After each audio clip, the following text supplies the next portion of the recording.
Bonjour et bienvenue à tous et à toutes sur la chaîne des SPN. Donc les SPN, ce sont les super protos numériques. Donc moi d'abord pour me présenter, donc moi c'est Lab, L-A-B. En fait ce sont mes initiales pour tout vous dire. Lab, et en fait c'est un jeu de mots parce que donc je suis chimiste. En fait je ne suis pas créateur de jeux de société par profession, je suis chimiste de profession. Dans la recherche française. Voilà. Alors bon, pour l'instant, je suis en Irlande en fait, donc ça me fait un petit décalage dans le temps et dans l'espace pour moi par rapport à vous. Et là, actuellement, il pleut, donc c'est tout à fait normal. Il pleut des cordes.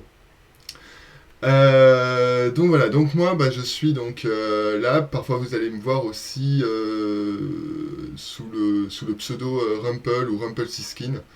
Rumpelstiltskin en fait pour l'histoire c'est un personnage d'un conte des frères Grimm, un personnage que j'aime beaucoup puisque c'est une sorte de... Enfin c'est un méchant mais il est ni gentil ni méchant, enfin voilà, donc j'aime bien ce personnage-là, donc vous allez me voir soit sous le nom de Lab, Lab Rumpelstiltskin, donc voilà, typiquement sur TTS, Tabletop Simulator, j'y reviendrai pour vous expliquer ce que c'est Rumpelstiltskin. Donc voilà, globalement, vous allez me retrouver régulièrement pour présenter un peu les SPN, les jeux, les prototypes, etc. Lors de différentes sessions de jeux et autres sessions. Donc voilà. Donc maintenant plus en détail, qui sont les SPN? Parce que c'est la question qu'on se pose tous. Donc les super protos numériques. Donc vous pouvez voir le superbe logo là juste derrière moi. Alors c'est un écran vert, hein, j'ai pas un écran géant des SPN, même si j'aimerais beaucoup. Mais parce que je vis comme je suis en Irlande actuellement, je vis dans un tout petit appartement, donc c'est assez moyen de voir l'arrière. Surtout qu'en plus derrière moi, enfin derrière l'écran vert du coup, j'ai un immense miroir. Ce qui fait que c'est génial pour streamer, c'est super pratique. Donc voilà, donc l'SPN, donc le super logo qui a été designé par quelqu'un d'ailleurs du groupe, un magnifique logo. Donc comme le nom l'indique, on crée des protos via des plateformes numériques. Donc on est un ensemble d'auteurs de jeux de société, amateurs comme moi par exemple, ou professionnels comme par exemple on a Rémi Saunier par exemple qui a déjà sorti différents jeux que vous connaissez sûrement. Et d'ailleurs, demain, lors de la session dominicale, je reviendrai pour vous expliquer ce que c'est que la session dominicale, la session sacrée du dimanche, qui va nous présenter probablement un proto aussi demain, auquel on jouera. Donc on est comme ça un groupe d'auteurs de jeux de société qui testons nos prototypes via des plateformes numériques. Donc on se retrouve essentiellement sur Discord pour discuter, échanger sur les prototypes, faire des retours par écrit ou par oral sur les différents prototypes que l'on crée. Et surtout, on fait tester toutes les versions de nos prototypes, de la version Oméga jusqu'à la version Alpha. Hein, c'est comme Covid, mais version inverse. Hein, le point Covid est passé, c'est bon. Euh, donc, euh, donc voilà, donc on va faire tous ces tests via des plateformes numériques. Donc on va utiliser le logiciel qu'on utilise le plus souvent, c'est Tabletop Simulator. Donc si vous n'êtes pas familier avec le concept, c'est un logiciel en trois dimensions où on peut créer donc des cartes, des pions, etc. Et donc jouer autour d'une table. Alors c'est un logiciel donc, qui est disponible sur Steam, je crois à 19,99€, 20€, un truc comme ça par personne, sachant qu'en plus on peut acheter donc, le bundle directement à 54,99€, 55€, un truc du genre, pour 4 personnes. Bref, je vous dis que c'est assez pratique. Bonjour Nemesis 666 First, bienvenue sur la chaîne d'SPN. Et donc du coup c'est un outil assez pratique TTS, donc Tabletop Simulator, un TTS pour... Ouais, on parle en fait de Nemesis, donc si t'étais pas là au tout début, en fait je présente les SPN, donc les Super Proto Numériques, qui est notre groupe d'auteurs de jeux de société, qui testons donc des prototypes. Donc là c'est la première, c'est le premier live des SPN pour lancer la chaîne. Donc on parlera souvent de TTS, oui, puisque on utilise donc très souvent TTS, un logiciel donc en 3 dimensions pour jouer au jeu, et qui est assez simple d'utilisation en fait. Après, une autre plateforme qu'on utilise plus rarement, mais qui est 100% gratuite, c'est Tabletopia. Vous pouvez l'avoir sur internet, c'est assez simple d'utilisation. Je trouve que on peut également trouver ce logiciel à 4-5 € sur les sites clés. Ouais, ouais, ouais. Je crois que c'est sur Kinguin, je crois qu'on peut le trouver à 7 € ou 10 € suivant la période, hein, je crois. Mais peut-être aussi dans d'autres. Ouais, ouais. Et donc Tabletopia, donc lui qui est gratuit, qui est un peu comme TTS, mais personnellement je trouve beaucoup moins ergonomique et beaucoup moins facile d'accès. Mais l'avantage c'est qu'il est 100% gratuit.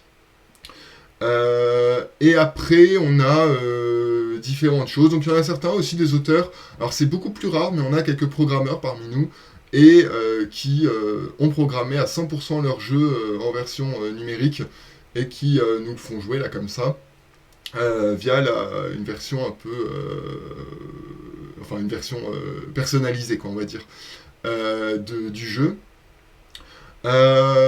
Et puis bah, après on a des trucs très très simples aussi, on a quelques jeux parfois qu'on a joué aussi simplement sur des Google Docs, sur des feuilles Excel ou des trucs comme ça, donc parfois sur des jeux très très simples. Typiquement je pense aux jeux de cartes. Si c'est qu'un jeu de cartes, il y a une multitude de logiciels pour jouer à des jeux de cartes très simples sur internet. Certains de nos auteurs utilisent ça parce que bah, c'est assez simple, on va sur internet, ça prend pas beaucoup de ressources sur ordinateur, donc voilà. Et enfin, le dernier outil qu'on utilise, alors qu'il y a un outil, je dirais, semi-numérique, c'est le PNP, donc le Print and Play. PNP en francisé. Donc en gros, en fait, le concept, c'est l'auteur laisse un jeu sous format généralement PDF, donc imprimable. On peut l'imprimer chez soi et jouer avec ses amis, sa famille, etc. Donc c'est assez pratique. Un site que je vous recommande pour aller chercher donc, des PNP gratuits. Alors il y en a peut-être un ou deux qui sont payants, mais c'est juste pour l'association en fait, donc Do It Your Game. Donc doityourgame.com, qui est donc une association qui propose donc qui propose aux auteurs de déposer des print and play sur le site, qui peuvent être téléchargeables, voilà, de manière libre et gratuite. Ce que je vous encourage à faire d'ailleurs, si jamais vous avez l'occasion de tester des PNP, donc généralement les PNP, les print and play sont des prototypes, hein, sont pas des jeux terminés, sauf quelques rares, hein, mais voilà, c'est des jeux un peu pas brouillon, mais voilà, qui reste encore un peu en version bêta, gamma, peut-être alpha pour certains, mais c'est plus rare. Donc ce que je vous encourage à faire, c'est si jamais vous testez ce genre de prototype, c'est de laisser un avis à l'auteur, alors un avis qui peut être positif comme négatif, hein. Au contraire, justement, nous, auteurs, on est friands d'avis, alors négatifs, je m'entends, à des critiques constructives, genre de dire ah bah oui mais ce jeu moi j'ai pas compris le placement des cartes, etc. Parce que c'est ça en fait que les super protos numériques en fait on veut avoir. Donc c'est ça qu'en fait vous allez voir dans les différentes sessions, c'est qu'on va faire des sessions donc, de jeu. On va tester des prototypes de différents auteurs. Et après ces tests, ou même parfois un peu pendant ces tests, on va avoir des critiques. Donc ça peut être ah j'ai adoré, etc. Mais ça va être aussi des critiques ah bah voilà ce que je vais réaméliorer, ça j'ai moins aimé, donc voilà, est-ce que tu pourrais pas faire ça, ça c'était pas du tout ergonomique, voilà. Donc en fait c'est ce genre de critiques, de retour en fait que les auteurs cherchent à avoir lorsqu'ils font tester leurs protos. Donc c'est la vocation des super protos numériques via des plateformes numériques pour rassembler tous les board gamers et les auteurs de jeux de société de France et de Navarre. D'ailleurs, si jamais vous êtes auteur-testeur de jeux de société, je vous encourage à aller checker notre Discord en dessous, vous joindre à nous et faire tester vos protos, tester nos prototypes, etc. Lors des différentes sessions. Donc je parle depuis tout à l'heure de sessions. Donc on a différents types de sessions. On a globalement 2 types de sessions de jeu. On va avoir les sessions sauvages. pendant la semaine, quelqu'un qui fait ah tiens, j'ai un prototype, j'ai une nouvelle mécanique, etc. à tester.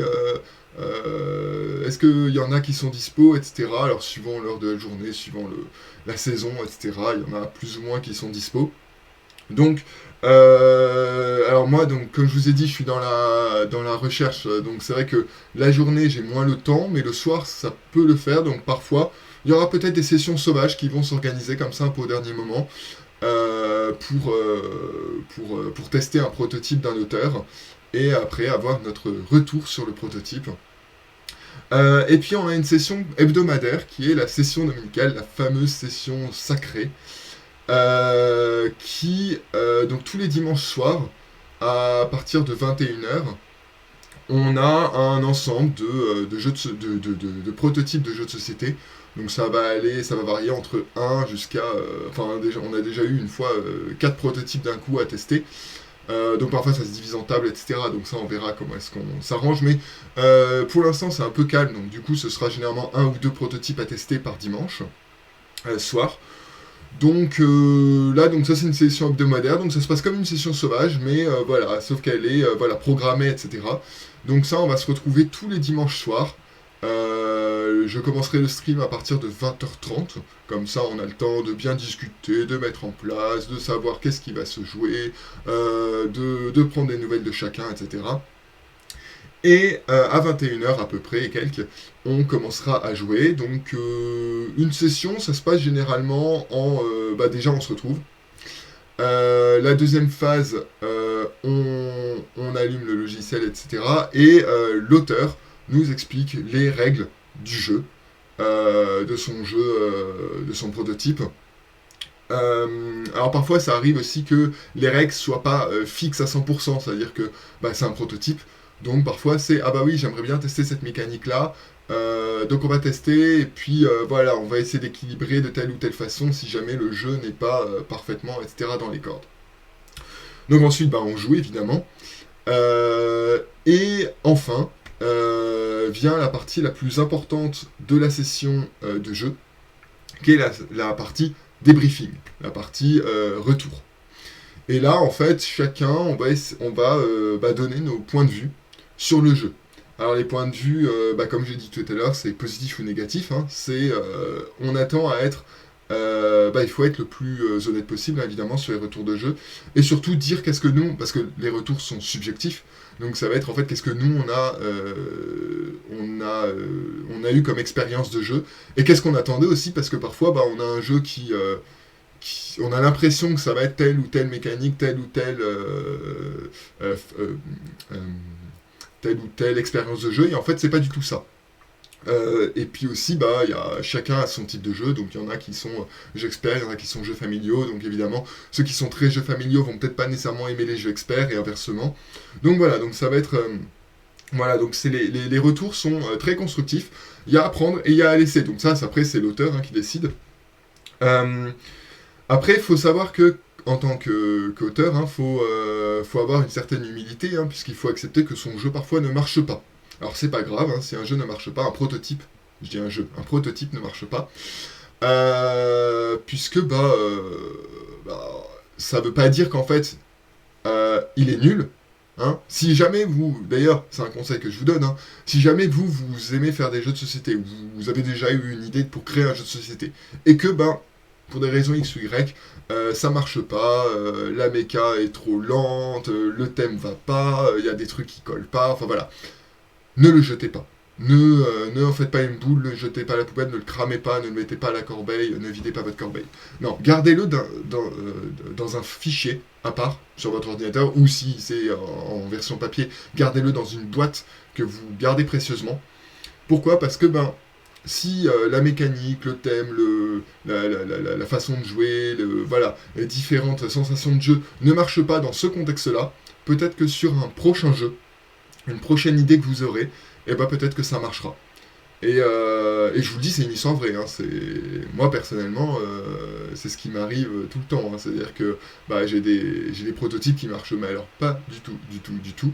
Et puis là, par exemple, il y a quelques mois, j'avais un jeu de dice building. Alors, je dirais pas qu'il marchait pas, mais le problème c'est que le dice building, je m'étais dit dans ma tête pourquoi est-ce qu'il n'y a pas beaucoup de jeux de dice building en fait. Il y a Race for the Galaxy par exemple qui utilise du dice building, mais moi j'avais une cinquantaine de dés, peut-être non, peut-être pas, mais une vingtaine de dés différents. Et chaque dé était représenté 6 à 10 fois suivant le type de dé. Donc en gros, c'est énormément, énormément, énormément de matériel. Et c'était un jeu que je voulais plutôt familial plus. Donc en gros, un jeu qui va pas se vendre plus de 20 euros. Donc en gros, un jeu qui va se vendre 20 euros, parce qu'en fait, il faut penser à ça quand on va faire les prototypes. Donc certes, on a le côté très amusant des prototypes et tout, hein. Nous, c'est notre but, hein. C'est de nous amuser à créer des jeux, etc., de faire fonctionner notre imaginaire et tout. Mais après, il y a quand même une finalité, un jour, d'être potentiellement éditable ou édité. Euh, et dans cette optique-là, en fait, niveau matériel, ça allait pas du tout parce que faire 50 dés différents pour un jeu qui se vend 20 euros, c'est-à-dire que la production doit valoir entre, allez, je vais être un peu large, mais 5 à 7 euros, grand max, je pense. 50 dés, non, c'était pas possible. Ça aurait coûté beaucoup plus cher. Donc personne n'aurait acheté un jeu familial, ou familial plus même, à 50 euros, quoi. Donc, il a fallu que je change un peu ce jeu, typiquement. Et j'ai retrouvé un autre de mes anciens prototypes qui n'a absolument rien à voir, hein, puisque c'était des... Donc là, c'était un prototype sur la cuisine, où il fallait faire des plats et des recettes. Et l'autre prototype, c'était un jeu donc de draft. Donc le draft, pour ceux qui ne sont pas familiers, c'est on pioche un ensemble de cartes, on en choisit une, on passe les cartes qui nous restent en main à son voisin, on récupère les cartes de l'autre voisin, on en choisit une et ainsi de suite jusqu'à avoir une main complète. C'est typiquement le Seven Wonders. C'est la mécanique principale de ce jeu. Et du coup, donc là, sur des lutins qui devaient distribuer des cadeaux à Noël, voilà. Donc absolument rien à voir. Et j'ai réutilisé cette mécanique avec quasiment le même système de symbolique. Alors évidemment, version cuisine, hein. Et ça marche mieux, en fait, le jeu marche mieux comme ça. Donc voilà, donc juste pour vous dire, faut pas jeter les jeux. Donc si jamais vous vous lancez dans l'autorat de jeu, et c'est vrai pour à peu près n'importe quoi, hein, mais ne jetez jamais un proto qui vous semble tout nul, tout pourri, où vous avez que des retours négatifs, où le jeu ne marche pas, hein. Gardez-le de côté. Voilà, donc ça c'était pour le petit conseil. Donc, les sessions dominicales, donc voilà, donc deux types de sessions dans la semaine, les sessions sauvages, qui peuvent arriver des fois de temps en temps, et les sessions dominicales. Donc, chaque dimanche à 20h30 environ, on se donne rendez-vous ici, on papote, et puis on joue à des jeux en ligne. Enfin, des prototypes en ligne. Oui, alors du coup, quand on va faire ce type de session, donc il faut savoir que les différents auteurs qui vont qui vont accepter de présenter leur prototype, le font, voilà, parce que ils ont envie de partager un peu leur prototype, leur passion, voilà. Donc évidemment on est indulgent et respectueux, hein. On va pas, justement, comme je vous disais, c'est de la critique constructive, on va pas descendre un prototype parce qu'il est tout pourri. Bah oui, parfois c'est le premier test du jeu, et évidemment il marche pas, voilà. Donc on reste respectueux, et puis aussi évidemment les auteurs présentent des idées qui leur appartiennent. Donc évidemment on va pas venir piquer l'idée. De toute façon, c'est l'avantage justement de montrer un jeu de société. Ça c'est d'ailleurs, on y reviendra peut-être un jour en session, mais c'est un truc, une question que se posent souvent les jeunes auteurs, c'est est-ce que je dois présenter mon jeu au grand nombre, parce que il y a ce risque d'irrespect où on va venir piquer une idée, ou alors justement faire de la publicité négative, etc. Et en fait non, au contraire, il faut montrer le jeu, il faut montrer son prototype, parce que en fait c'est justement une preuve d'antériorité. Donc un éditeur par exemple n'aura aucun intérêt à aller accepter le jeu de machin bidule, alors que Truc Chouette a déjà présenté il y a 2 ans un prototype qui est exactement le même ou similaire, quoi. Donc voilà. Voilà. Donc voilà, ça c'était pour la petite parenthèse respect pour les auteurs, etc. Donc voilà. Surtout qu'en plus au niveau des prototypes vous allez voir vraiment de tout type. Il va y avoir le côté, on a certains graphistes et illustrateurs dans notre groupe. Donc il y en a certains, les premiers protos, hein, vraiment la version Omega, qui est juste superbe visuellement. Donc voilà, donc déjà il y a tout le côté évidemment entrée en jeu, etc. Mais un prototype, le premier but du prototype, c'est surtout d'être jouable, et de voir justement qu'est-ce qui ne va pas. Est-ce qu'il y a une mécanique qui marche pas? Est-ce qu'il y a voilà, une sensation qui n'est pas présente? Voilà. Donc ça va être un peu voir tout ça. Donc évidemment le prototype faut surtout qu'il soit jouable. Donc on s'en fiche un peu du graphisme. Typiquement moi niveau graphisme c'est 0. Donc voilà. Donc typiquement on fait des protos comme on peut. Aussi on a des. Alors ça va être aussi un truc aussi un peu parfois un peu particulier, c'est les droits d'auteur, donc sur certaines illustrations, etc. Évidemment, si vous êtes illustrateur ou graphiste, ça va, il n'y a pas de souci, vous faites vos propres cartes, etc. Évidemment, quand on ne l'est pas, on va aller chercher des illustrations sur Internet ou autre. Alors, généralement, des illustrations libres de droit. Ça peut arriver qu'il y ait une ou deux illustrations non libres de droit qui passent. Alors, évidemment, ce n'est pas le prototype qui sera présenté in fine, hein. Typiquement, sur les salons ou autres, on essaie, ou quand c'est justement diffusé au grand nombre, on essaie d'éviter ce genre de petits problèmes. Mais sur des protos, quand ils sont en version encore début de leur test. Alors quand je dis début de leur test, je m'entends, hein, c'est parfois il faut. Alors oui, les intelligences artificielles, oui, on utilise ça parfois aussi. Alors on a. Ouais, c'est sympa, Nemesis. On a une grande hype là actuellement parmi les SPN sur comment il s'appelle, Midjourney. Midjourney qui est assez sympa.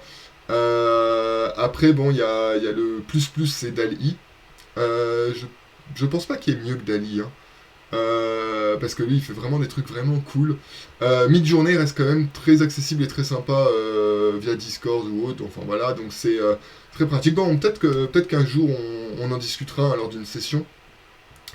Donc ça c'est assez pratique en effet, comme tu le dis Nemesis, puisque tout ce qui est image générée par les intelligences artificielles permet d'éviter justement ce problème de. Alors, permet d'éviter, je m'entends. Si je ne dis pas de bêtises, les images générées par les intelligences artificielles, mais je peux me tromper, hein, les images générées par les intelligences artificielles ne peuvent pas être à visée commerciale, donc typiquement ne peuvent pas être par exemple une illustration d'un jeu fini, d'un jeu en voie d'édition, ou par exemple lorsqu'on fait un Kickstarter, je crois qu'on ne peut pas utiliser ces illustrations-là. Par contre, pour des illustrations comme ça, libres de droit, on peut.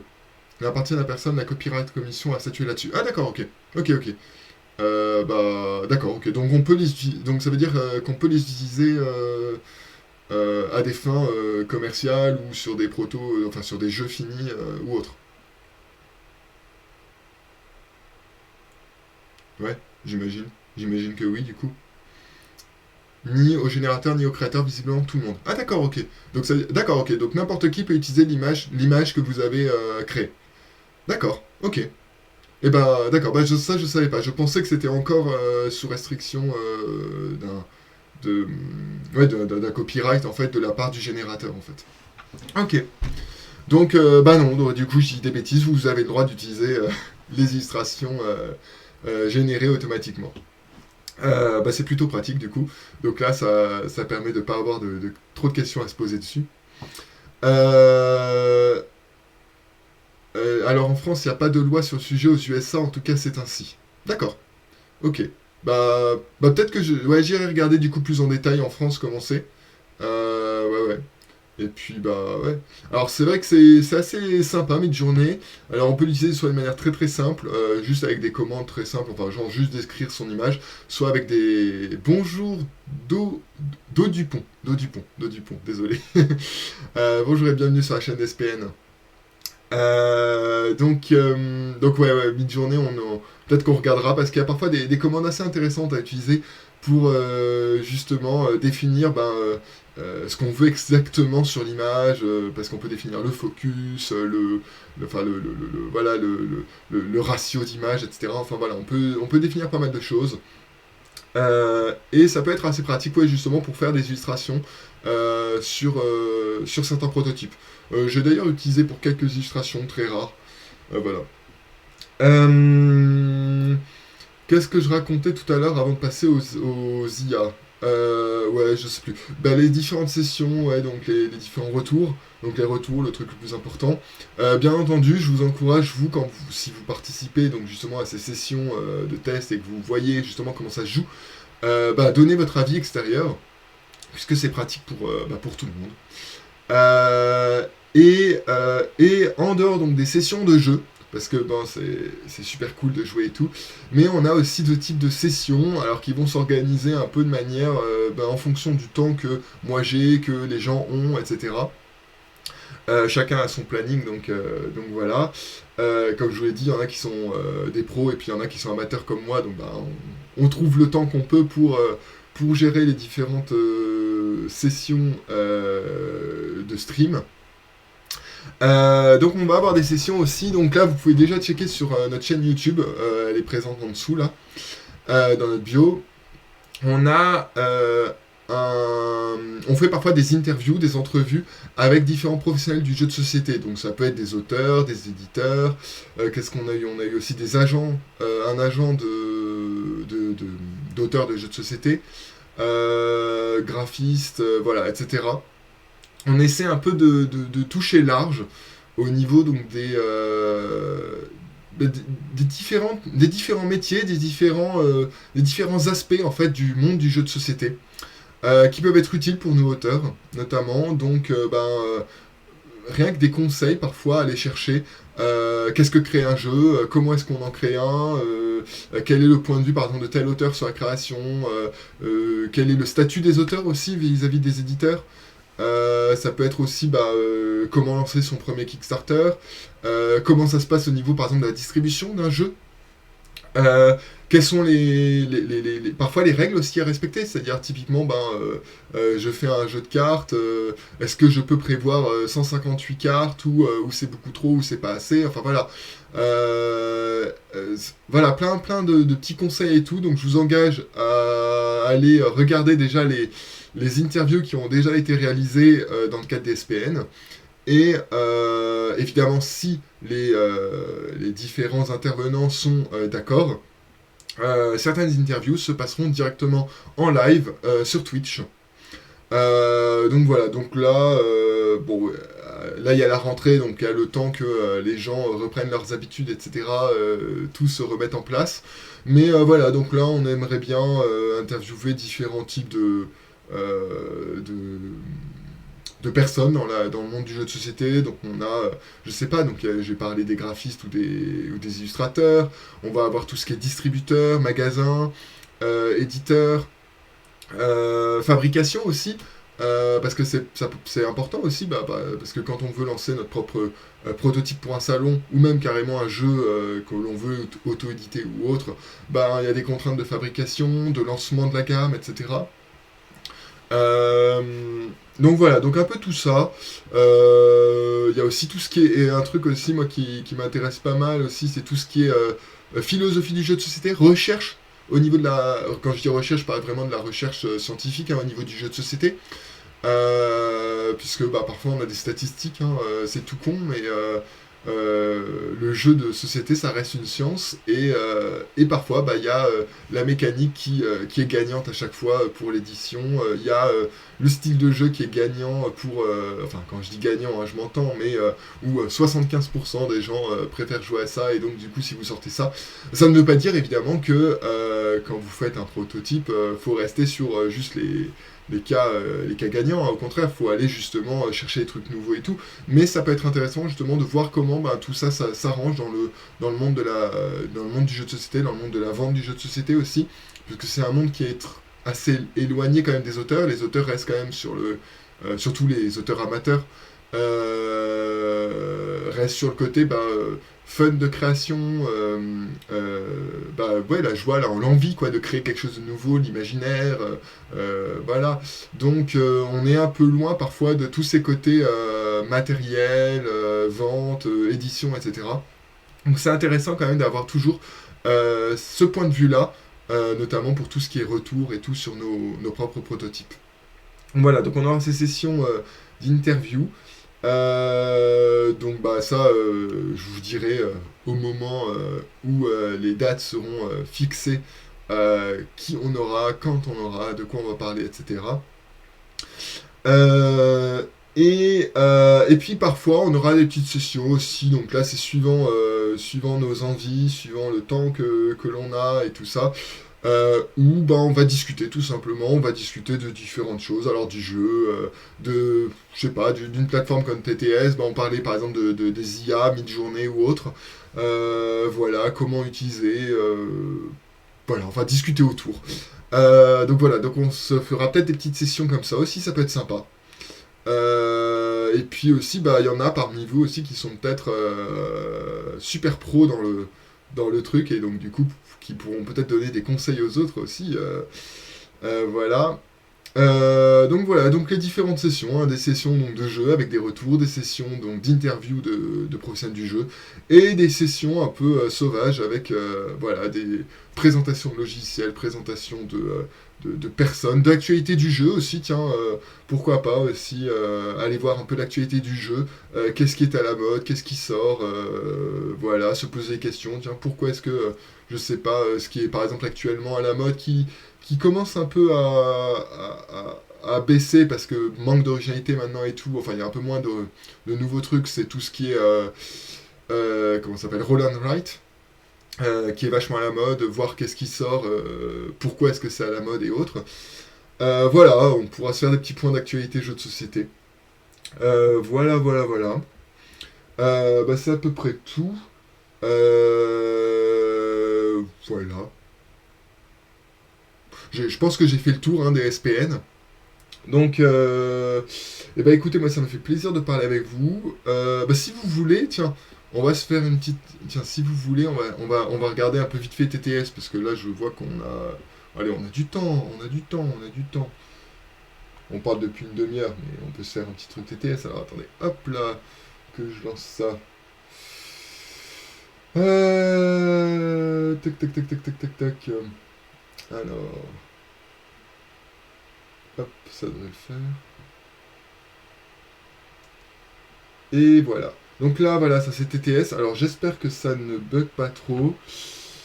Alors je regarde. Hop, ça a l'air d'aller. Ça a l'air de pas trop laguer. Parce que le truc c'est qu'en fait. Alors, oui, il faut que je vous dise. Donc comme je vous ai dit en début de session, je suis plus en France, je suis passé en Irlande pour la recherche. Et du coup, donc, j'ai dû récupérer juste mon petit ordi portable. Alors ça reste un ordi de gaming, mais quand même pas super puissant comme le... Enfin, j'avais pas non plus un ordi fixe super puissant, mais disons qu'il était mieux que celui-là. Donc, j'essaie d'équilibrer, disons, les différentes... enfin, d'essayer qu'il rame pas trop. Les différentes performances, voilà, chercher le mot, les différentes performances de l'ordinateur. Donc c'est vrai que parfois je m'excuse d'avance, mais parfois la qualité peut descendre un petit peu, ça peut un peu laguer, voilà, donc il peut y avoir un peu de décalage, donc ça je m'en excuse d'avance. Et surtout n'hésitez pas à me le dire dans le chat si jamais ça commence à devenir n'importe quoi. Que je continue pas à blablater pour rien, voilà. Surtout qu'en plus je suis bavard, donc souvent je peux parler comme ça indéfiniment et ça n'en finit pas. Donc TTS, si vous voyez bien, donc ça c'est simple, hein, donc donc on a join ici, donc le join permet de rejoindre différents jeux que les gens lancent. Et donc dans le Create, on peut soit créer un multiplayer, donc ça va être justement le truc où on peut rejoindre en ligne une table en fait de jeu. Et en single player, bah là c'est plutôt pour créer justement le jeu. Donc là, vous voyez, là j'ai plein de jeux du coup qui sont en attente, enfin qui sont créés ou en autosave. Je dois en avoir une petite dizaine, je crois, sur TTS. Pour vous dire en version... alors en version papier, j'en ai pas beaucoup, puisqu'ils sont tous en France. Je dois en avoir 5 ou 6 qui ont été créés en version papier. Pas les versions évidemment remises à jour, mais les versions un peu anciennes déjà. Et puis après sur mon bureau, par contre, je dois en avoir une vingtaine. Donc voilà. Donc par exemple, si on regarde un jeu, tiens hop là au hasard, ah bah tiens celui-là. Allez hop là. J'aime bien celui-là. Donc ça c'est mon dernier. Alors vous allez voir que côté graphisme, il est pas du tout très très beau. Hein. C'est pas... Voilà. C'est pas super beau. Ah bah ah oui, c'est qu'il a été décalé. Donc c'est un jeu de... Ça je voulais que ce soit un jeu de... Je sais pas si on voit bien. Non c'est bon ça. Non c'est bon, ça a l'air de pas trop laguer. Parce qu'il est assez lourd, vous voyez, il y a plein de trucs. Alors il y a plein de déco qui restent strictement à rien là sur les côtés. Mais c'est un jeu donc parce que je suis fan de JDR. D'ailleurs, on a quelques fans de JDR parmi nous, donc il y aura peut-être des petites sessions JDR à voir. Ça peut être sympa de faire des petites sessions JDR comme ça aussi, parce qu'il y a plein de prototypes aussi de JDR qui peuvent être sympas. Donc bref, donc ça c'est un jeu JDR sur plateau. Donc voilà, donc on a différents outils. On peut créer des cartes, là, comme vous voyez ici. Donc voilà, donc là, vous voyez, je peux aussi faire montrer qu'est-ce que je... avec une petite flèche comme ça. Donc on peut créer des cartes, c'est assez pratique puisqu'on peut, donc si je regarde dans les components, dans les custom typiquement, je peux créer des cartes directement en deck en fait, donc créer tout un deck. Donc souvent pour faire ça, alors la version la plus simple pour créer des cartes, c'est peut-être Paint. Je pense que c'est ce qui est... je pense que c'est un des logiciels les plus utilisés par les auteurs de jeux de société, c'est Paint et Photoshop.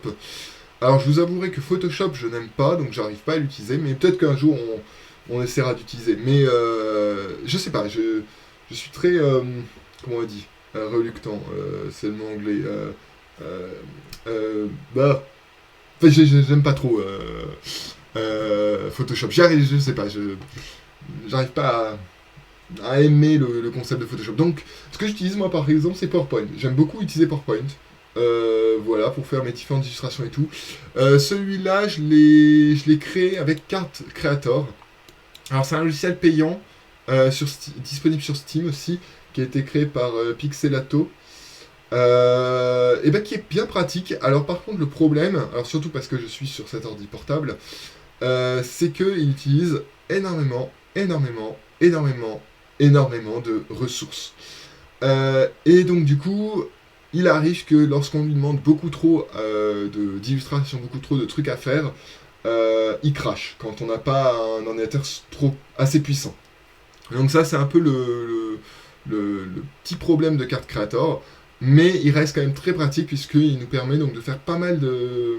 Donc moi, je reste sur le côté très simple, où je fais pas du graphisme super avancé, mais il peut permettre en fait de faire pas mal d'agencements des cartes, des logos, des symboles, etc., de faire pas mal de filtres et de superpositions en fait, et de faire des trucs très très très sympas.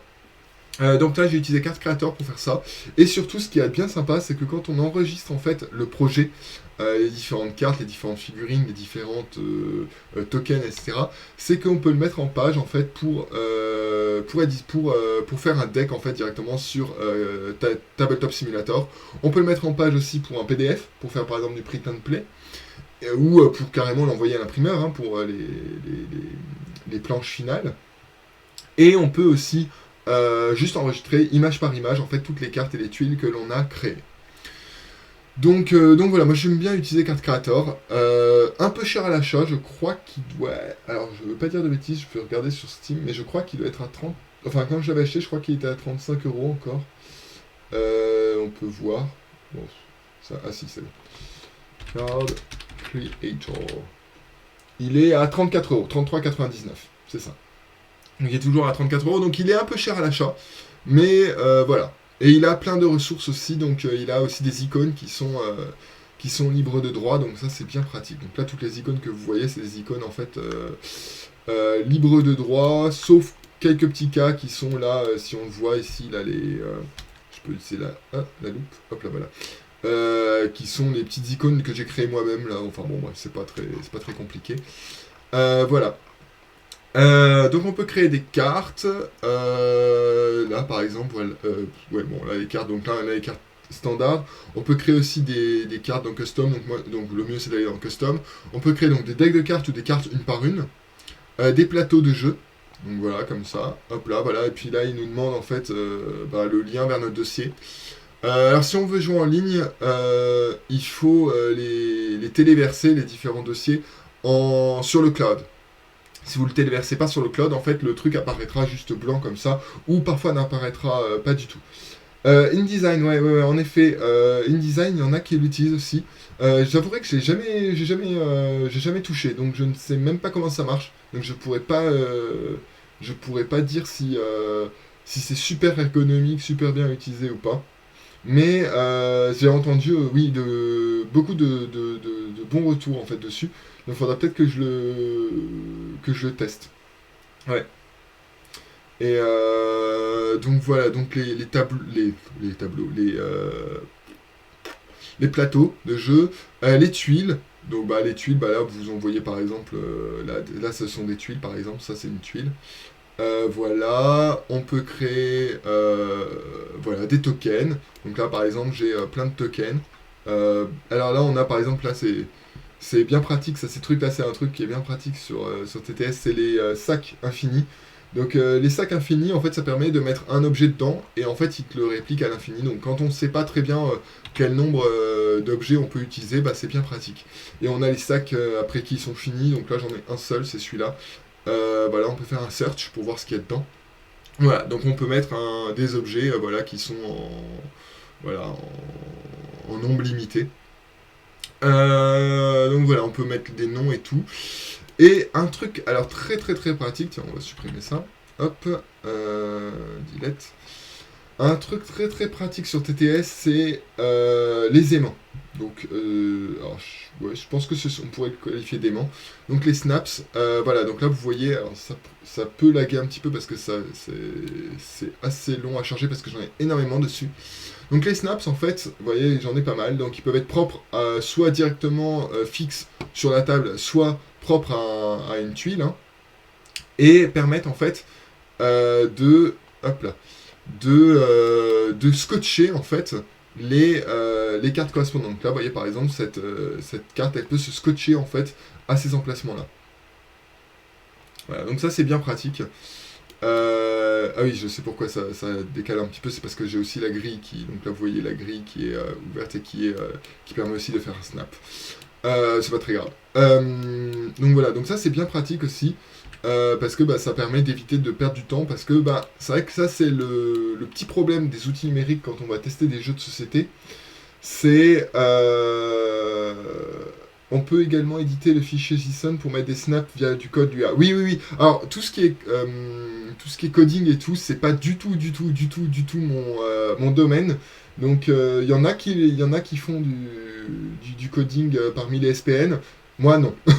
Donc voilà, il y en a certains qui arrivent à faire des trucs très sympas en coding sur différents types de logiciels. Donc ça peut être TTS, mais ça peut être aussi d'autres logiciels hein, qui permettent donc de faire pas mal de trucs et simplifier la vie. Mais disons que sans coding, sans trucs supplémentaires, TTS à ses limites, c'est typiquement tout ce qui est interaction, etc. entre les joueurs. Typiquement, je sais pas si vous avez un jeu où vous devez kicker une balle pour que ça aille défoncer, par exemple, une structure d'un adversaire ou autre. C'est pas excellent quoi sur TTS on va dire. Donc ça, malheureusement, c'est les limites des tests en numérique. Donc, mais bon, après souvent ces jeux-là sont des jeux plutôt familiaux, donc peuvent être facilement testables avec son entourage et autres. Et surtout dans les salons aussi, évidemment. Donc voilà. Et quoi dire de plus sur TTS voilà. Et puis après, il y a tout ce qui est models. Donc là, les modèles que j'ai ici sont pas... Alors ceux-là, ceux qui font partie de Vecor sont pas du tout créés par moi. Hein. Des modèles qui ont été chargés d'autres jeux, hein, que les gens ont mis dans le workshop. Et donc je me suis permis de les emprunter pour faire des décors, ou pour faire ici, là, voilà, j'ai utilisé des petites potions là pour faire des points d'action. Mais du coup c'est pas de moi. Par contre tout ce qui est token, bah, ça c'est assez facile, hein, à les faire. On peut très bien charger un fichier en image et puis le mettre en version PNG pour faire un token. Donc ça c'est pas très compliqué à faire. Pareil là, les petites figurines ici sont pas de moi, hein, c'est des figurines d'un autre jeu que quelqu'un a créé, hein, puisque du coup dans les objets on peut avoir des objets personnalisés qui viennent du workshop. Donc voilà. Donc ben, pas mal de petits trucs pratiques. Et puis évidemment on a tout ce qui est voilà, les mains des gens. Après on a différents layouts, etc. On peut avoir aussi des zones, par exemple là ici. Ici par exemple, ce que j'ai créé ici c'est une zone cachée. Donc elle est de couleur blanche, donc seul le joueur blanc, là pour l'instant c'est moi. Vous voyez Rumble Skin. Qui verra tout ce qui est à l'intérieur de cette zone là. Donc ça c'est assez pratique pour tout ce qui est jeu typiquement où vous devez cacher des objets, où vous devez cacher vos cartes, voilà, vos actions, etc. Donc ça c'est bien pratique. Et puis les mains, on peut dans les options, voilà, on a pas mal d'options aussi disponibles. Donc même sans en fait connaître trop de coding, on peut déjà arriver à pas mal de solutions, hein, sur TTS.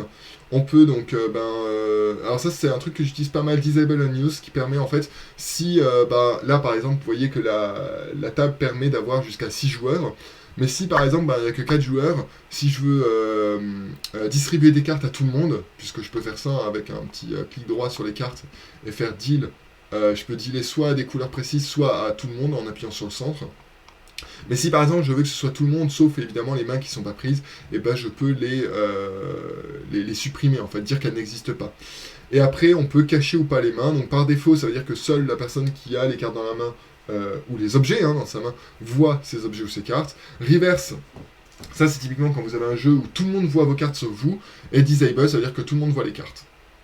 Donc, pour l'instant je l'avais mis comme ça parce que dans ce jeu là il n'y a pas de cartes cachées puisque c'est un jeu coopératif. Alors il est presque fini. Bon, l'idée c'est qu'en fait voilà, on a les tuiles ici. J'en profite pour présenter mon jeu. Voilà, on a des tuiles en fait qui vont apparaître comme ça, avec des ennemis qui peuvent apparaître. Donc là par exemple, oui, on a Alt pour grossir en fait les cartes ou les tokens. Donc là par exemple on a des ennemis qui apparaissent. Donc voilà, les ennemis. Alors dans le jeu physique, les différentes cartes ennemies, donc qui sont là, les différentes cartes trésors, les différentes cartes quêtes, etc., sont déjà présentes en fait au sein des cartes. En fait, les cartes sont comme des petites enveloppes. Ici sur TTS, c'est pas très facile à faire ce genre de choses. C'est pas impossible, mais c'est du coding, donc flemme de faire ça. Et donc du coup, en fait, quand on va dévoiler des trucs comme ça, on va tout simplement mettre en fait les cartes correspondantes sous la carte. Donc voilà. Et en fait, un truc pratique, c'est qu'on peut faire U. Et du coup, ça dévoile tout ce qui est en dessous, en fait. Voilà, donc ça fait passer en gros le truc en dessous. Voilà, donc là par exemple avec R, je peux tout remélanger, c'est assez pratique.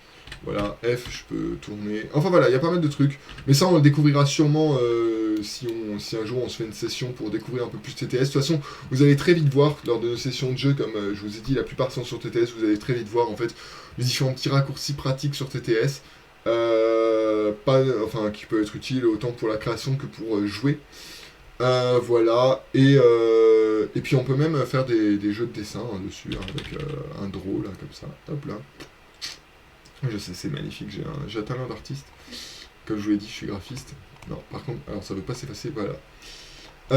Donc voilà. Donc voilà pour TTS. C'est à peu près tout ce que je peux vous présenter pour l'instant. De toute façon, on va se retrouver demain. Hop, je vais repasser en mode chat. Hop là. Voilà. Voilà, donc ça c'est à peu près tout sur TTS. Et de toute façon, on se retrouve, voilà. Donc je disais, on se retrouve demain pour une session dominicale. Je crois, théoriquement, il y aura au moins un prototype de Rémi Saunier, donc qui lui est un auteur professionnel de jeux, hein. Il a déjà sorti des jeux en vrai, hein, édités. Et donc du coup, on va découvrir comme ça un prototype, un de ces prototypes. Alors je ne saurais pas dire lequel pour l'instant puisqu'il ne nous a pas dit, il nous a laissé la surprise. Donc ce sera une surprise demain de voir qu'est-ce qu'on a comme prototype. Voilà. Alors faut savoir que sur les prototypes, donc sur nos SPN, on en a beaucoup, beaucoup, beaucoup, beaucoup, beaucoup. On doit en avoir. Attendez, laissez-moi regarder. Hop, rapidement. On en a. Et on a bien. Pas loin de. Je dirais bien 70 hein, environ. Ouais, peut-être une 70aine, je sais pas si ça se dit. Je sais pas si on peut voir rapidement. Non, on peut pas voir rapidement. 1, 2, 3, 4, 5, 6, 7, 8, 9, 10, 11, 12, 13, 14, 15, 16, 17, 18, 19, 20, 21, 22, 23, 24, 25. Ouais, ouais, pas loin de 70-80, je pense. Hein. Bon, après, il y en a beaucoup aussi qui sont plus. Où il n'y a pas eu de retour depuis longtemps. Et puis, il y a aussi tous ceux qui ont des prototypes mais qui ne mettent pas nécessairement sur Discord, puisqu'on utilise en fait notre Discord essentiellement. Donc, bah, évidemment pour les communications internes, mais aussi pour tout ce qui est retour en fait version écrite sur le jeu, puisque bah, parfois on dit des choses à l'oral, c'est pas nécessairement retenu et tout, donc on préfère le réécrire. Et puis aussi il y a tout ce qui est parfois retour à froid. On y repense 2 jours plus tard, on fait ah oui mais attendez, ce jeu, c'est vrai qu'il y a cette idée-là qui me vient, ou ce truc-là n'allait pas en fait avec le recul, etc. Donc ça on va l'écrire en fait justement sur notre Discord. Voilà. Donc voilà, donc après voilà, il y a des protos qui sont un peu mystères puisque ben ils sont pas nécessairement sur le Discord, donc ça on les découvre un peu au dernier moment. Et puis voilà, et voilà. Voilà, voilà. Et sinon, après, pour vous tenir au courant, donc informer donc, des SPN, donc je vous ai dit, si vous êtes auteur de jeux de société ou même éditeur d'ailleurs, enfin intéressé par, disons, tout ce qui est côté test de prototype, c'est le Discord juste en dessous. Tout ce qui est interview ou autres vidéos, peut-être même les vidéos Twitch qui vont être enregistrées, etc., seront sur YouTube. Voilà, sur notre chaîne YouTube qui est indiquée aussi en dessous. Et en dessous aussi, vous avez le lien pour notre Facebook.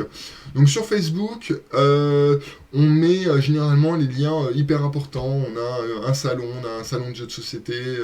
Enfin, on participe plutôt. On fait pas de on fait pas de salon de jeux de société, hein. Mais on participe à un salon de jeux de société. On a le proto qui est en train d'être édité ou en Kickstarter, etc.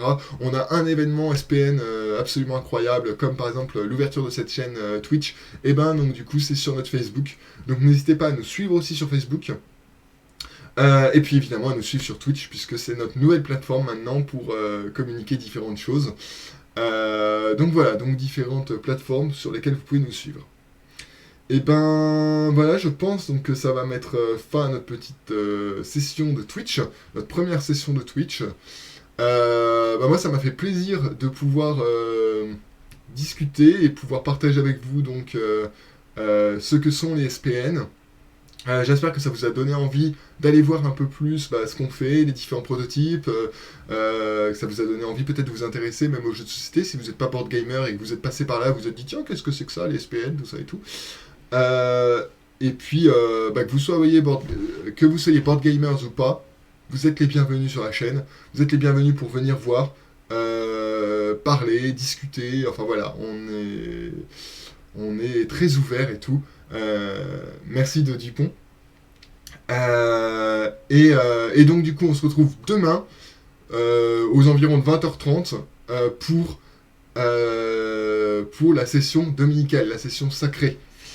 Voilà, et donc je vous souhaite à tous et à toutes une bonne fin d'après-midi et un bon goûter aussi parce qu'il est 16h pour vous. Et je vous dis à demain. Bye bye. Ciao, ciao, ciao.